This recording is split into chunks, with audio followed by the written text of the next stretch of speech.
Watch this video with our virtual reality glasses for smartphone.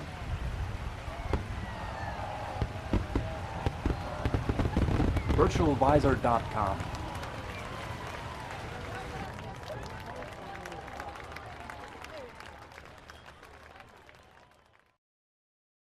We're kicking off with a panel discussion about the state of VR.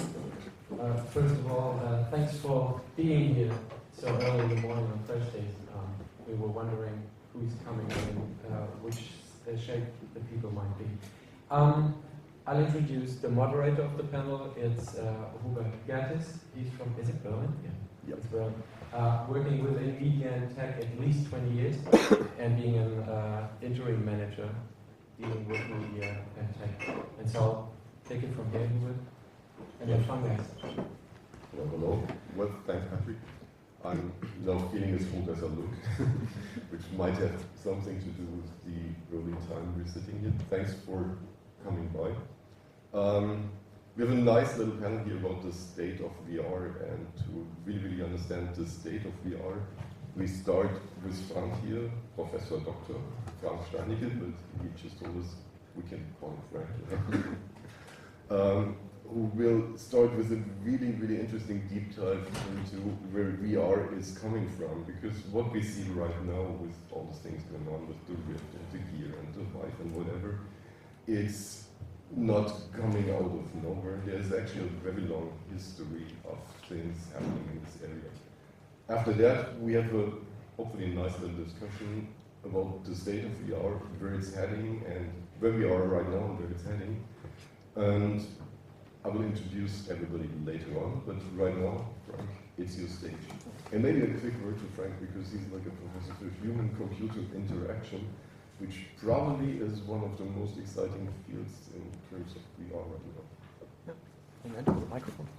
Okay, so good morning everybody, and thank you very much for the introduction. And on behalf of the other panelists, thank you also very much for inviting us to talk a little bit about our idea or approaches why we think VR is so fascinating. So what I would like to do in the first 15 minutes is give like a very short overview of some of the pioneering works which actually fascinated me to work in this area and dedicated a big part of my life actually to this topic. And at the end I would like to give a short outlook of what I think VR will become and look like in the next, let's say, 15 or 30 years. So I'm curious, how many of you know this person? Have you ever seen this person before? So one person in the audience. So actually this is Ivan Sutherland. Ivan Sutherland is one of the creators of computer graphics. So whenever you play a computer game today, you see some lines which are on the screen. This is basically based on some of the pioneering work that he did. But he was also very interested in virtual reality. So in 1965, he wrote an essay, a wonderful essay called The Ultimate Display. And in this essay, he speculated what the ideal, the optimal computer display would look like. And he concluded that the ultimate display would of course be a room within which the computer can control the existence of matter. And he gave some examples for such a display. So he said a chair displayed in such a room would be good enough to sit in, handcuffs displayed in such a room would be confining, and a bullet displayed in such a room would be fatal. So I was always wondering who wants to spend his life in an ultimate display in which bullets, guns, and handcuffs are items of the daily agenda. But he also wrote that with appropriate programming, such a display could literally be the wonderland into which Alice walked. And that's kind of the main idea of virtual reality. So the ultimate display he is referring to would be a computer-mediated reality which would get indistinguishable from the real world. And actually this notion of a virtual reality is often used in science fiction to question if our perceptions are really real or not. And movies like The Matrix are prominent examples of this perceptual ambiguity. And actually, this has been shown the first time, also this notion of a virtual reality, so the notion that our real world is just a simulation, a computer-generated simulation, has been shown the first time in the German TV movie called World on Wire, directed by Rainer Fassbender in 1973. Actually, 30 years earlier, the first patent was filed for a head-mounted display. This was done in 1945 by Thelma McCullum. This is like a picture illustration of the patent. This was actually a display which was intended only for non-interactive film watching. So it supported visual display without motion tracking. To my knowledge, this device has never been built, but just a couple of years later, the Luxembourgish American inventor Hugo Gertis actually demonstrated a very similar approach and illustrated here with his television goggles. And this was a picture which was taken for Life magazine in 1963. And it's very interesting to see that back at that time, actually the movie industry was a big driving force for creating and developing an advancement of new VR technology.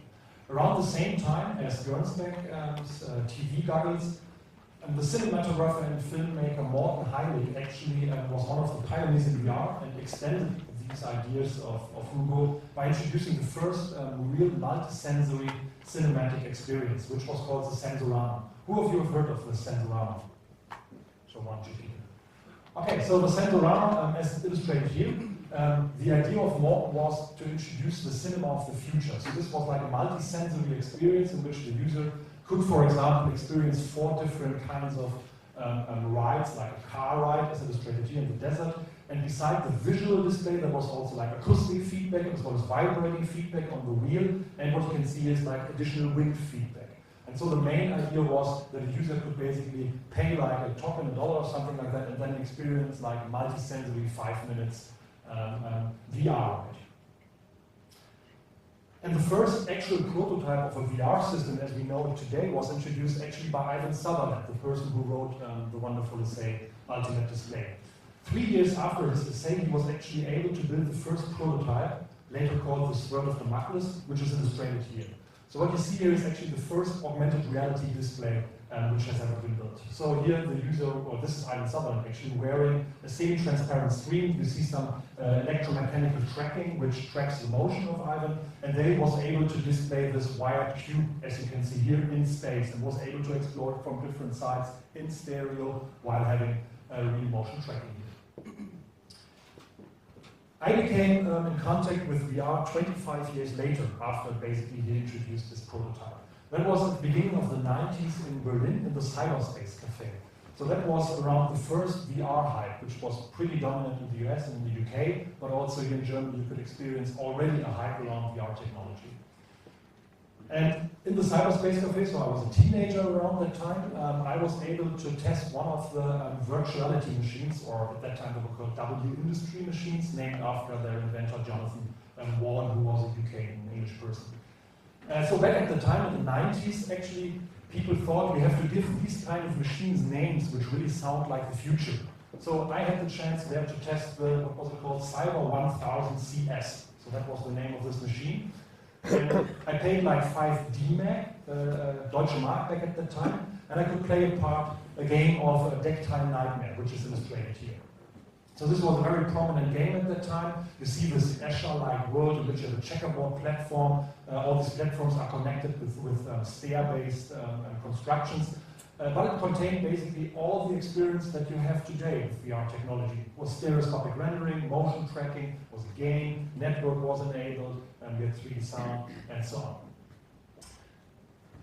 And so this inspired me actually to work in this area, and I spent a lot of time in my research in particular on the problem of allowing people to explore a virtual environment in the most natural way. And this is not by using a keyboard or a gamepad or an Oculus Touch or whatsoever, but just using real walking as we do in the real world. If we want to explore something, we just walk around. And the problem is, if you want to do that in VR, usually the virtual environment might be infinitely large.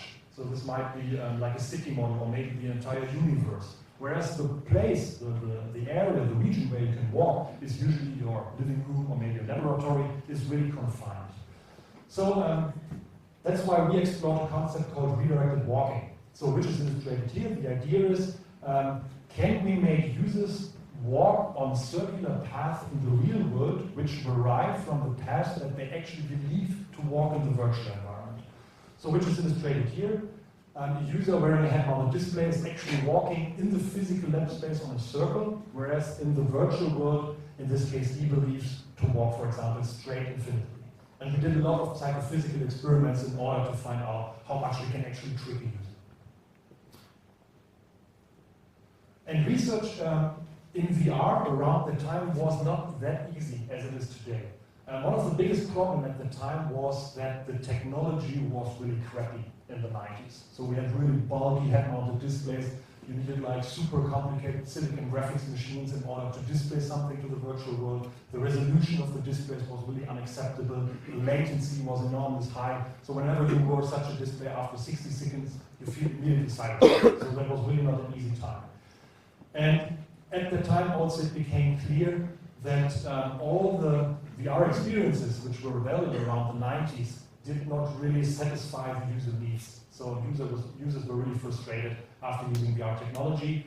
And the term VR is dead became a common narrative back at the time. So it became really difficult to, for example, attract money and investors into VR technology. And at that time it also became clear that virtual reality is not the way how human would interact with a computer in the 90s or around the millennium. The real revolution came in a different form factor, which was smartphone technology. The ironical thing is that all the advancements in technology of smartphone technology now lead to a rebirth or renaissance of VR technology, since all the components that we have in today's head-mounted displays are based on smartphone technology, ranging from LCD screen, OLED screens, towards to IMUs, gyroscopes, as well as GPU power. And today's ultimate displays look like this. So today we are really getting close to this vision of having really a display which really allows us to immerse in a virtual environment and experience this as our real world. And the hype is around, as you can observe basically, and this is also really the reason why we're actually sitting here and discussing the options and the possibility of this technology. And for me as a researcher, it's really great to see that also some of the research that we did in the last decades now really gets to mass market. So for example, redirected walking, which I just mentioned, you can experience this like an amusement theme park in Utah called The Void. So what you see here is a user who can actually walk around in this kind of amusement park setup, but they get redirected. So they really have the illusion that they can explore, like for example, a spaceship or some universe area. And they get like, it's called passive haptic feedback, so they can touch physical walls, but they have the illusion as illustrated here that this is like a technology wall, for example, in a spaceship. So the hype is around, and in contrast to the 90s, the technology is almost there, so it's almost tangible. We really have an idea what will be there in the next 1 or 2 years. And I would like to conclude with a short overview of what I think will happen in the next couple of years. So while all predictions that we currently observe forecast exponential increase in sales and users and applications and so on. Most people actually believe that AR will have the bigger market share, and we might discuss that later. So what you see here is like a typical exponential curve. And the good thing is, as a computer science person, we know these kind of exponential curves. Actually, we know them since more than 100 years, since the first industrial revolution. So we know that computer power or computing performance advances exponentially since 100 years, most dominantly today now with Moore's law. And this actually gives us a very easy approach to extrapolate what is going to happen in the future. So for example, Moore's law, this is a conservative estimate of Moore's law, which tells us that computing performance will double every 18 months. Meaning that when I'm coming back here in 18 months, my computer will have double the power. Computing power, bandwidth, storage, and so on. And based on this, we can, for example, calculate how will computing performance evolve in the next 15 years. And there you have this recursive definition telling us computing performance in 15 years will be double as high as computing performance in 13.5 years, 4 times higher than 12 years, and so on, until we see 1,000 times higher than today. Just think about what that means. So in 15 years, we are pretty sure that our computers will have 1,000 times more power than the machines available today. And what will that mean for applications, for technology? So one thing which I think is really interesting and is one of the most important things of the ultimate display, we will pass the graphics Turing test. Who of you have heard about the Turing test? Okay, so the Turing test, the idea is, can we develop like a virtual computer simulated agent which we believe is a real person? Here with graphics, the graphics Turing test, the twist is that the goal is to render a virtual environment, a virtual object or some virtual artifacts from which we cannot tell if they are real or virtual, and we have to do that in real time. So think about, the goal is here to develop a computer game from which we cannot tell if it's a game or a video, a movie at that time. So in 2006, colleagues, McGuigan and colleagues have performed some math and calculated that it would require actually 1 petaflop of GPU power in order to be able to render something in real time so that we cannot tell if it's real or not. And actually currently we are in the range of 1 to 10 teraflops, so being 1,000 times better, we will solve the graphics Turing test. So it's clear from this point on that within the next 15 years, probably a little bit less, we will be able to render virtual environments which we cannot distinguish from the real world anymore. And here's just one example showing you this exponential advancement. So this was at the time when I finished high school. That was the best computer game that you can play at that time. 1.5 decades later, Lara Croft looked like this. And now just basically imagine how Lara Croft will evolve in the next 15 years when we will be, again, 1,000 times better than this one, 1,000,000 times better than this one. And if you just think about it, it really gets obvious that we will face a future in which we cannot tell if the objects that we see are real or virtual. And of course, also the form factors will change. And I'm pretty sure that they will get smaller. We will lose these bulky displays which we currently have in front of our face, and they will take the form factors of contact lenses, for example. And all big players like Facebook, Apple, Microsoft, Samsung have all filled their patents towards this direction. For sure, VR still requires the killer application. So we're still looking for this one application which really wants to make everybody buy a VR headset. Not only nerds or adapters, but my grandma, for example. Right? We're looking for this application. And chances are good that these applications might be located in the area of games, entertainment, maybe real estate, tourism, architecture, or social media communication. Just think about Facebook invested $2 billion into acquiring Oculus, and they did not just do that for fun because but they think this is the future basically of social communication. But the technology has so much more potential, ranging, for example, from therapy, like treating different kind of phobias. And more importantly, I think this technology has actually the chance to change our perspective, how we see ourselves, how we see each other, or how we see the world around us. And this kind of reflection is essential for very important aspects such as education or empathy. And these both points are one of the most important driving forces, I would say, of the future of our society. So in the 90s, they said VR is dead, but today the situation is different. The technical milieu is available, and all technological components required for a really exciting VR experience are almost tangible. We're not quite there, but it really, you can see it at the horizon what's coming there. And I believe actually in the potential of VR and AR technology, and honestly think that this technology will really revolutionize the way how we learn, how we teach, how we communicate, how we entertain, and also how we live as human beings in a digital world. So that's it from my side for now, and thank you very much.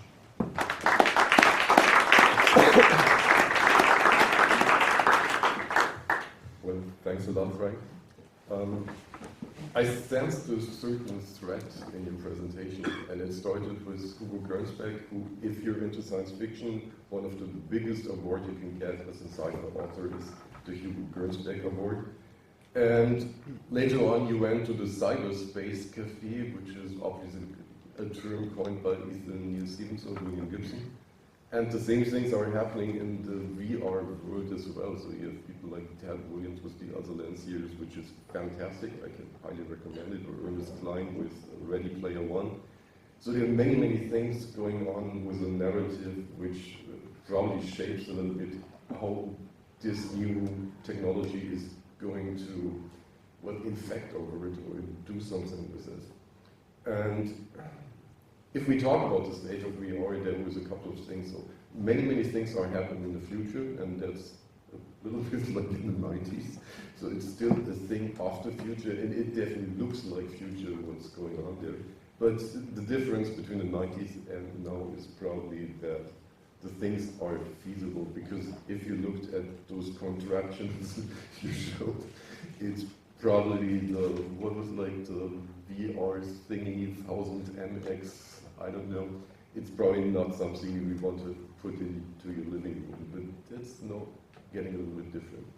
So when we talk about the state of VR, we talk about what's possible right now, what's happening right now, but at the same time, we're talking about what's happening in the next foreseeable time, because when we look at VR right now, there are many, many things which are kind of, well, complicated.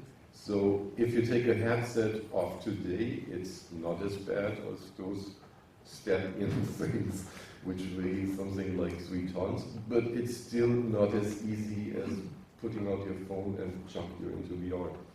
So we start probably with a short introduction of the remaining people here, and I guess we start with you, because you came from Sweden, from Stockholm. You founded a company which is doing VR stuff, and maybe you explain a little bit what you guys are doing there and how come you jumped into VR, Faviana. Yeah, so my name is Faviana Vangelius, and 4 months ago, roughly, we started a VR game studio, and what we do is exactly what it says, it's games for VR. And we're here to talk about why we are creating it and why we are, pretty much dedicating our time and money on this. So that's why I'm here.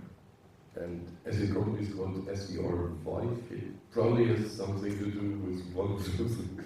Yeah, so the company is Survive, spelled with SVRVIVE. It's however you want to pronounce it. So the SVR is nothing with Sweden, with the rich, it's Survive. Cool. Thomas, maybe a short word on you, because you're coming actually not from the gaming part of VR, you're doing more like Exoset as one of the larger German digital agency. Maybe you just explain a little bit why you guys are interested in VR and what you're doing. Okay, my name is Thomas Bedenk, and actually my background is actually gaming industry, because I had my own games company for 7 years, and a game studio. Probably not unlike yours, it was up to 10 people. But now I'm a VR consultant at Exoset, and you're right, we're not just looking at games, we're also looking at games.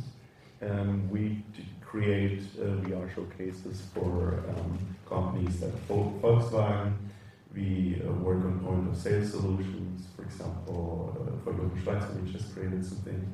And we also introduce a lot of companies that never tried the new generation technology, and we give them the opportunity to try it out in our VR lab in Berlin. And even if they're not at Exoset to check out VR, Exoset is an agency for digital transformation, showing the future and guiding companies along the way to explore what's possible in the future, how it can influence their business models. So it is important to us to show them the future and what can be done with VR already. Maybe let's try to start with defining what we're talking about here, because VR is something like really depending on whom you talk to.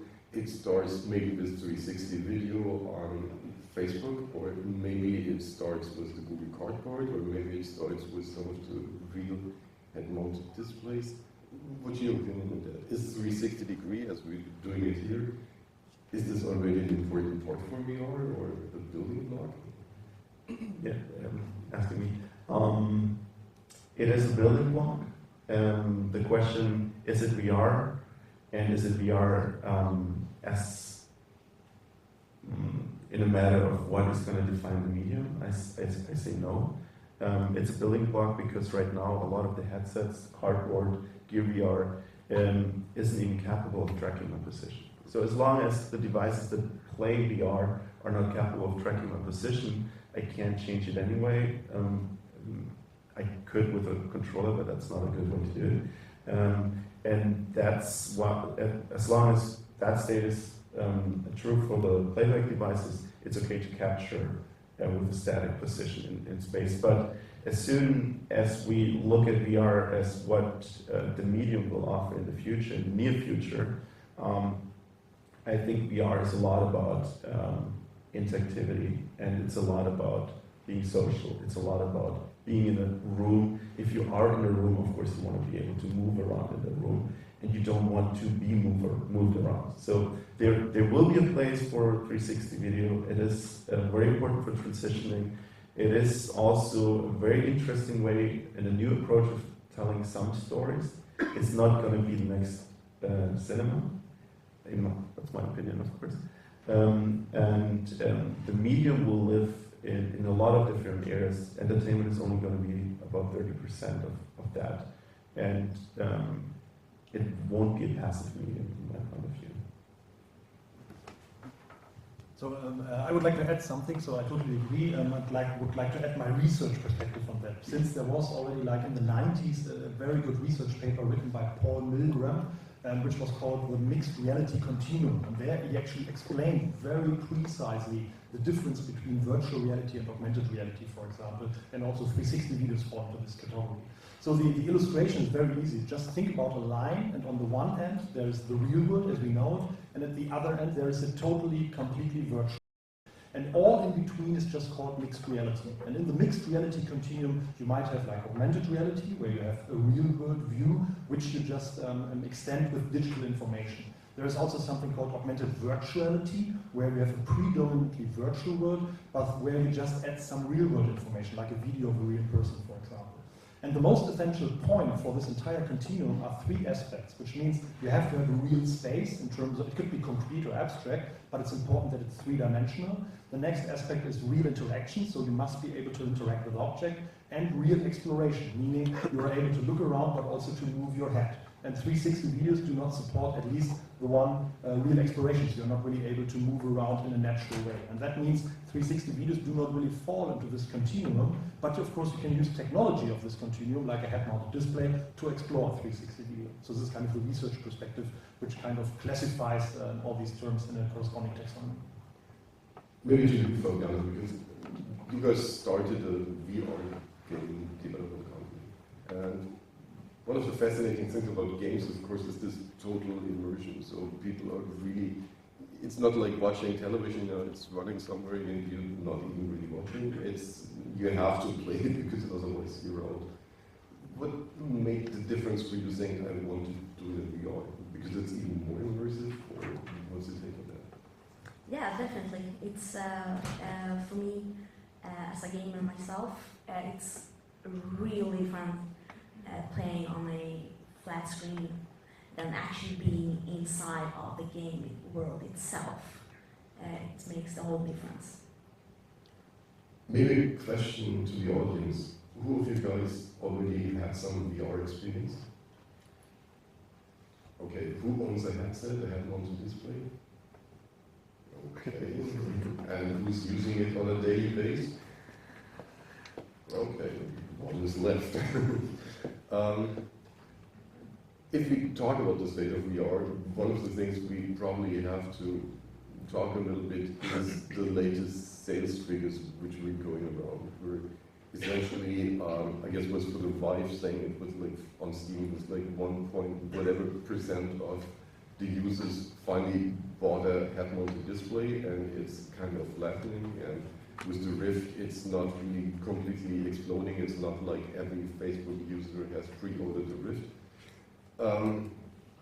Is this bad, or is this to be expected? I think it's totally important for you guys because it defines the market. Depends on it. From my point of view, what we've seen is the early adopters reaching its peak. However, we still have yet to wait for the mass market to explode. And the question is not if it will happen, it's rather how soon it will happen. And I think there are some important things that has to happen before that. And one is the cost. And especially for the hardware, it's not only the HMDs, the VR headsets, it's also the powerful PC computers that we need for that. And the second is also for them to be easier or less bulky. So what you can say is that either the high-end VR headset gets cheaper, but also we see the mobile VR also helping in reaching the mass market. And so if it becomes more immersive, or the high-end VR headset becomes less cheap, then we will hit the mass market. Yeah, I can also add something to that. So most people probably don't know the numbers that you're talking about. So we're very roughly talking about like 300K of Oculus and Vive combined. We're talking about between 2 and 3 million Gear VR, and that's all worldwide numbers. We're talking about over 10 million Google Cardboard, and that are actually pretty impressive numbers for this whole consumer market starting this year. And we're still waiting for Sony PlayStation to launch this year, which is at a more affordable price range, basically priced like a console.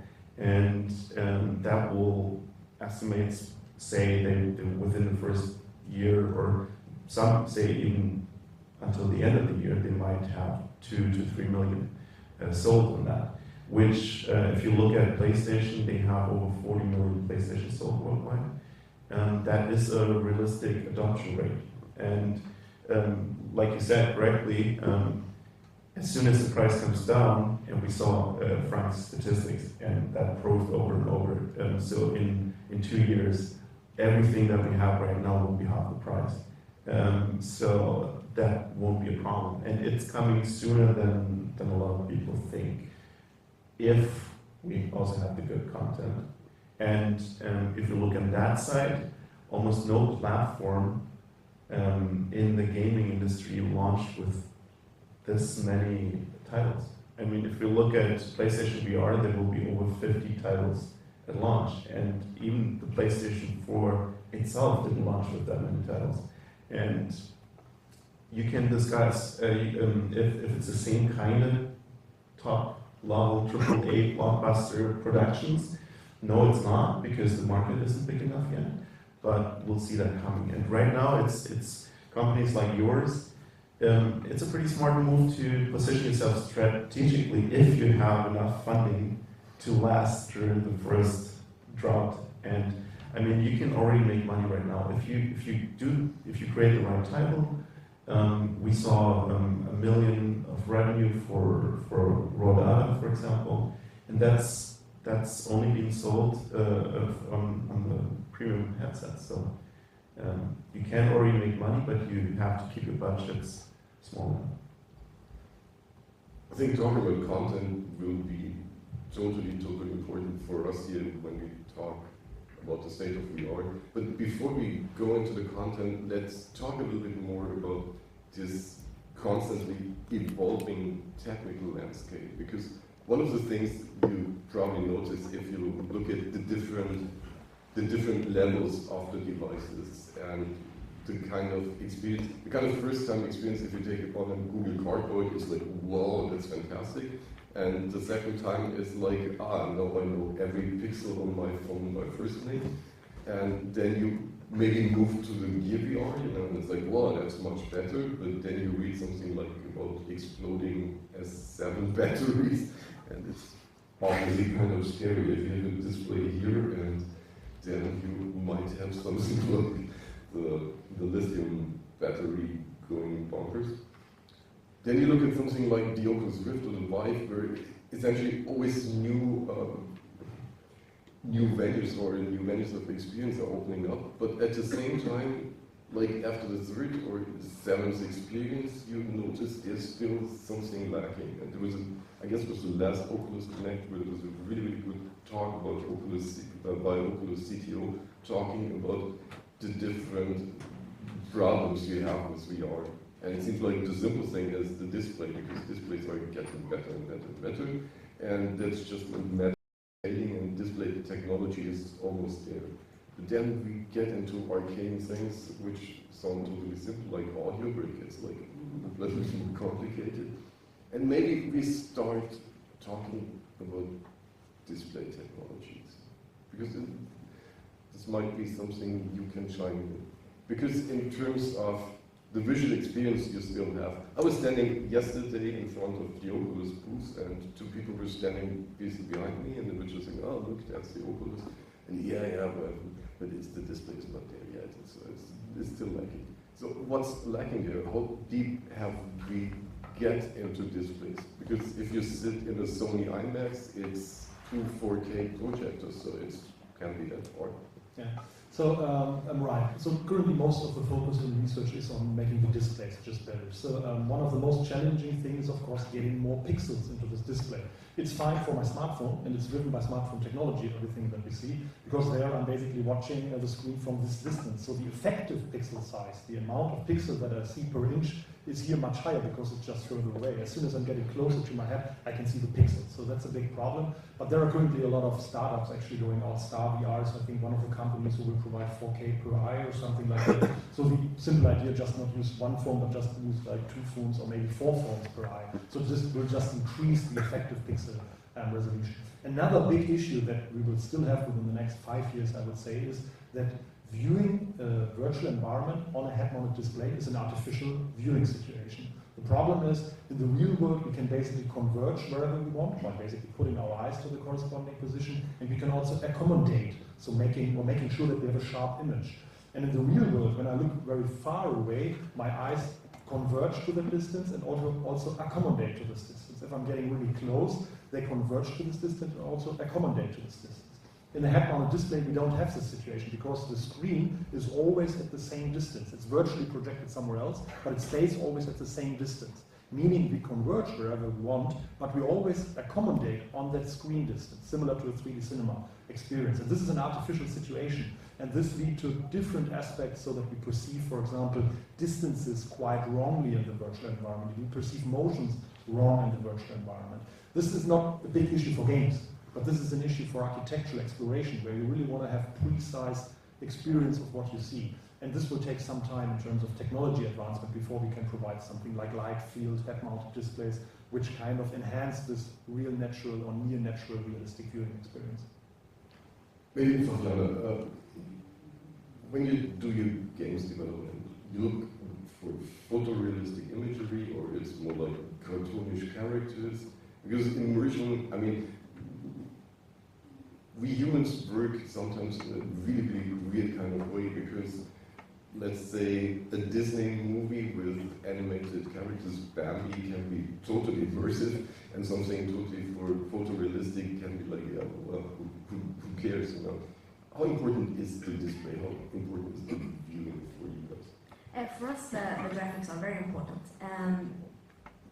We are really in the beginning of this. There are a lot of games that really look more animated, more cartoonish. We are, however, trying to make it as realistic as possible. However, what we have found is that with virtual reality,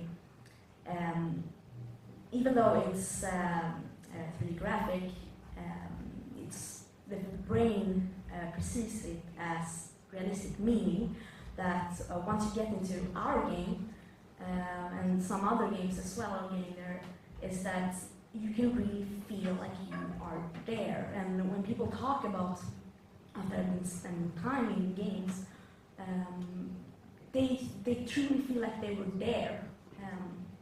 So it's really, really cool. I would like to add something to your comments. First of all, you know that there are already displays that allow for different accommodation. So I don't think display technology will be, it's the least of the problems. Haptics are a lot more of a problem. Moving naturally and interacting naturally is a lot more of a problem. And the biggest problem I see right now is on a whole different level. What we just described is, so there are names for that. It's the place in which the technology is at a level that allows us to perceive a different virtual room like it is real. The other aspect is the possibility illusion, meaning that the whole world that we're showing makes sense in the way it fits together. And this is where the biggest problem comes in. You described the Turing test for graphics, but the more important Turing test is for AI or for human behavior. And we basically suck at that right now. We're really bad at simulating humans, and we can super easily tell it's human. So I think that's part of the reason why I think social will be gigantic and so strong, especially in this generation of VR and also in the future. But we will need, in games as well, we will need other humans to be the non-player characters in your worlds, because you simulate. There's an example of a pool game, Pool Nation VR, and what they do is you can play pool with someone else, which is a fantastic experience. The only thing is haptics. You can't really lean on the pool table. That's kind of annoying. And but what works really well is seeing the other person, even if you only see the headset and the two arms moving. That gives you a very good sense of this other person being in the room, and it feels magical. And they're just talking to you. There's this, oh, you should go a little to the right to do this.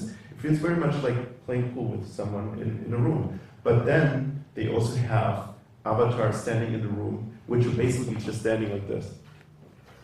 They're literally in the room, they're just standing like this. No matter what you do, you can come really close, and they're just doing the same movement. So that's always motivating you to do funny stuff with them. And of course, people move inside of those characters. They throw stuff at them, and because they're not treating them as human beings, because they're not behaving like human beings. So that will be the biggest challenge, and that's where social components come in, and their haptics and social aspects, I think, are the biggest challenges right now. Well, some countries, maybe Germans behave sometimes like simulated humans, so I guess we have a competitive advantage here.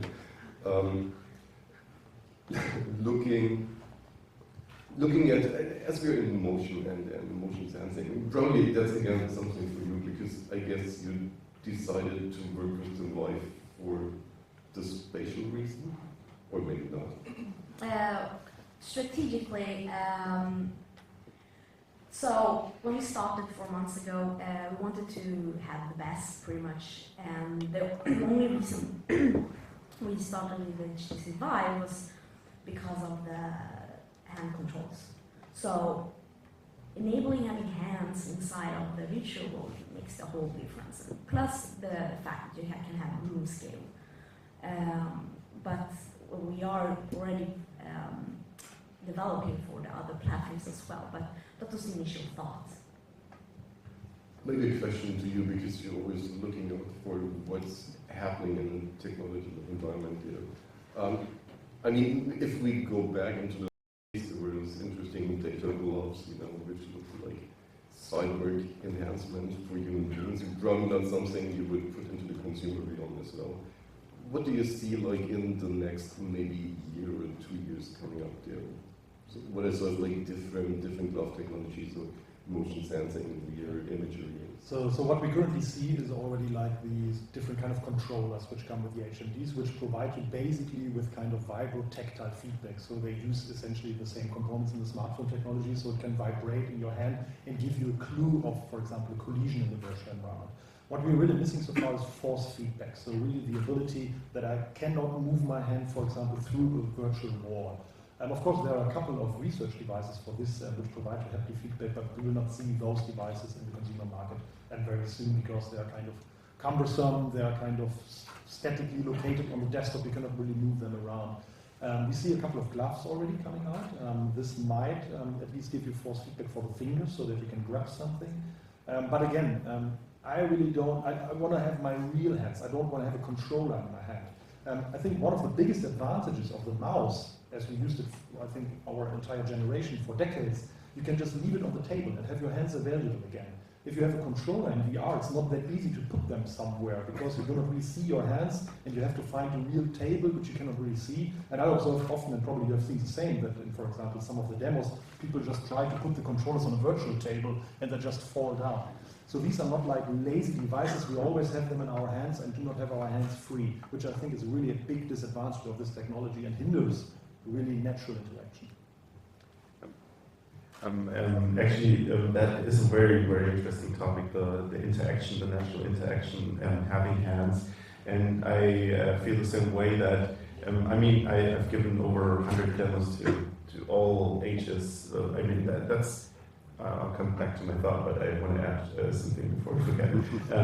I think VR, what's so fantastic about it as a medium is it's going to broaden the audiences. A lot of people think it's more complicated. it looks like that from the outside, but not from the inside. It's a lot more natural. And like I said, I've put 4 years old in VR. I've put over 60-year-old people in VR. If you have the right content, it's super natural. You just open a door with a handle instead of just figuring out what these buttons mean. You just interact, and that's why it's going to broaden the audience. It's like as much as the mouse, the graphical user interface, the smartphone widen the audience, VR will also do that even more. But the natural interaction is very important, and right now I think we're at a state where the controllers actually work better than the hand controller. You're right, I see that too. People, I say, grab the ball, and so they put the controllers down and try to grab the ball, because it's supernatural to do that. Once you get used to it, and that doesn't take very long, the controllers give you some haptic feedback. They are, you have some resistance, and right now it works a lot more stable, and that's a key issue for natural interaction. If for example, if you put up the HoloLens, it works a lot with gestures, but 90% of those gestures are not natural. They're like this to end it, or this to grab something, and that's not a natural gesture. That's something you have to learn, just like you had to learn the buttons, and that's not the solution. I think that's cumbersome. It's in the way, and as long as we're not there with capturing hands in a reliable way that we can just use them like we use them normally, and as long as we don't get any feedback by grabbing something, I think the controllers will be better than just using our hands. When as we hear the Reeperbahn festival, which is mostly about music, I guess we have to talk a little bit about audio and spatial audio. Where are we now, and where are we going here? Because one of the most off-putting things is if you move yourselves in a virtual environment, but the sound stays like the same, which is completely unnatural. There are many things happening, but maybe just, as you already hold the microphone, just a quick one on where are we right now, and what do you see in the upcoming future? I think it's looking pretty good forward. It's compared to the other challenges I just mentioned, it's pretty simple. It's kind of, for scientists, it sounds bad if I say that, and for engineers, because it is very complicated, but compared to some of the other things, like haptics, like getting natural interaction right, it is pretty simple, and we're pretty far along the way.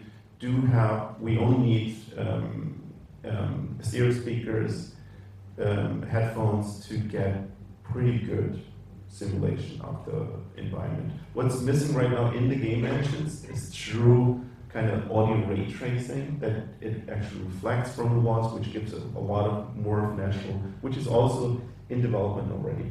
What NVIDIA is, for example, doing, they're simulating audio ray tracing on their GPUs. So you can have 3 GPUs, graphic cards in your computer. One is there just for the audio, and 2 are there for the graphics. And I think we're already pretty good. Where it's lacking right now, but Fraunhofer is, for example, also researching on that, is for video streaming, because the 5.1 codecs that we had so far were just not right for what we need. But it's also going in the same direction as with video. We need more real-time calculations in there. But I think we're in a pretty good state. What do you think, Frank? Yeah, I kind of agree. The tricks that they are currently doing, like simulating ray tracing, is the same that we did for visual, where we also simulate ambient light distribution and something like that. I would also say we're pretty good in audio. I think also we are not that good in audio as we are in visual, but our basically perception of audio is not that important as visual. So our visual, we have performed a couple of experiments in which we show that the visual stimuli or the visual perception always or very often dominates the acoustic perception. So for example, if I'm seeing like a virtual explosion and hearing this explosion, it kind of merges together and make a useful, senseful percept for me. So the visual sense is very dominant and often dominates the acoustic sense, and that might be one of the reasons why we're not so sensitive to errors in the acoustic rendering. Fabiana, you're in the trenches of development. How do you work with audio? Do you see it's like, one has happened and you just wait for better and better things coming on, or is this a real challenge for you guys? So what we're doing is we are creating and developing as we are learning and experimenting. It's really to do with fade fast and 16 faster. To do with the audio is it's working, but we are trying some different things at the same time. But it's not hindering our work at all. Yeah. So just one observation that I have is in terms of research, we just observed that I would say like 95% of people doing research in VR come from the visual domain. So they're like computer graphics experts. Many of them are also interested in haptics, but we don't have so many people who are really interested in acoustic rendering. I'm not sure why that is the reason, but this might be a good hint if you want to do research in VR. Acoustic might be a really good place to start because there's really a lot of things to do, and there aren't so many people just working on this area. I just very quickly want to point out it is important because you said it's not that important, but I think that's not the way you that audio is not important, but it's often overruled and merged in a different way. But it is hugely important for the experiences you create, content-wise. You know, it draws you in so much more if you have the correct audio going along with it. And it's not just what I just said, the correct audio. It's also that we still have to explore it, just like the visual language we have to explore with audio. You know, from film and editing, what you hear is often not what you see. It's what they want you to hear, and how to make that experience better. And we will have something similar in VR. Right now, a lot of the stuff is about realism, but that's not really, that's only one part of the story. We also need to have audio that enriches the environment and not just replicates a real environment. Can I just add one more point? The good news is actually we don't have to be perfect, neither in visual nor in audio. There is an interesting research aspect called the uncanny valley. Have you heard about that? So the idea is kind of the more realistic that you get, the better you like basically what you see or what you hear. But then at a certain point it drops down. So if you get really close to realism but just be a little bit far off, you don't like what you see. So you can observe, this goes back to the question regarding the cartoonish rendering style. So Pixar is very clever in that. Pixar could actually render much more realistic characters, but they intentionally do not do that because at that point you will start to dislike the characters that you see, which is called the uncanny valley. And there was this very famous movie called Beowulf, I would say, that they tried to make really realistic characters, but it was really awful when you looked at them because you had the impression something is going wrong there. This is not like a real human. The eyes look a little bit strange, and as soon as you make them a little bit less realistic, you tend as a human more to like these characters. And this applies not only for the visual sense, but also for the auditory sense. You have to look up on YouTube, there's an animation of a baby. That's kind of what also coined that term, uncanny valley. There's an animation of a baby, and the researchers doing, I think it was in Netflix, I'm not sure. The researchers there were so fascinated by how realistic they rendered the baby, and they were really overwhelmed. And then everyone looked at the baby, and they were just all scared by it. And you have to look it up on YouTube. It's easy to find when you look for uncanny valley, and it's just because you see how they wanted to make it cute, but it just looks so scary. That's actually the perfect step to the next part of the state of VR, because what we did right now is talking mostly about the limitations which are there in technology and the gazillions of people all over the world